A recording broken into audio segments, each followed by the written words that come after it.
Hello! So today we will try to answer some questions from our students. They have some questions to us, so we will try to answer how we can. Então vamos lá, vamos às perguntas. Primeira pergunta. Eu aprendi o português do Brasil. E se eu viajar para Portugal, eu preciso aprender o português de Portugal? Bom, eu acho que não é? Acho que não há necessidade de aprender a nossa variante, porque em geral nós entendemos-nos bastante bem, estamos muito habituados aos brasileiros em Portugal, temos uma comunidade grande a viver cá, conhecemos muitos brasileiros e é uma variante que para nós é fácil de compreender, portanto, à partida não podem querer aprender, mas não há essa necessidade, obrigação. E uma pergunta semelhante. E se eu falar com um sotaque brasileiro, todo mundo me entende em Portugal? Bom, eu não conheço também todas as pronúncias, todas as variantes dentro do Brasil, mas acho que em termos de contexto, não é, as pessoas acabam por se entender.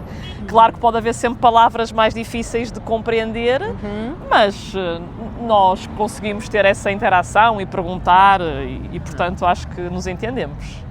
E seus amigos, suas amigas brasileiras, Bárbara, elas falam com você no sotaque brasileiro ou tentam imitar o português de Portugal? Bom, eu acho que já falamos, eu é que tento imitar-te, não é, neste caso, e tu nunca, e mesmo quando falo contigo e outras amigas, vocês nunca deixam de falar a vossa variante, porque acho que até enriquece a nossa relação enquanto amigas e enquanto troca de conversa, não é? Portanto, à partida, nunca ninguém deixa de falar a sua variante, simplesmente aprendemos uns com os outros. É verdade. Acho que é isso que acontece.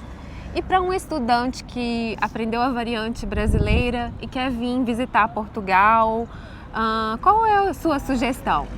Olha, recomendo muito o nosso curso, aquele que nós fizemos juntas, que é o Descubra as diferenças entre português do Brasil e português de Portugal. Acho que é um bom ponto de partida para entenderem as diferenças de vocabulário, as diferenças de pronúncia e que podem perfeitamente começar por aí e acho que vai ser bastante útil caso venham viver para Portugal.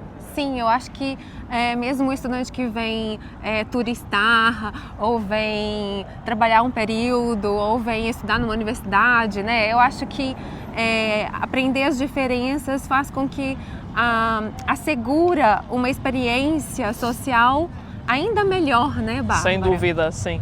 Para não escapar de nada, para conseguirem compreender o contexto todo. Muito bem, muito obrigada. Até à próxima.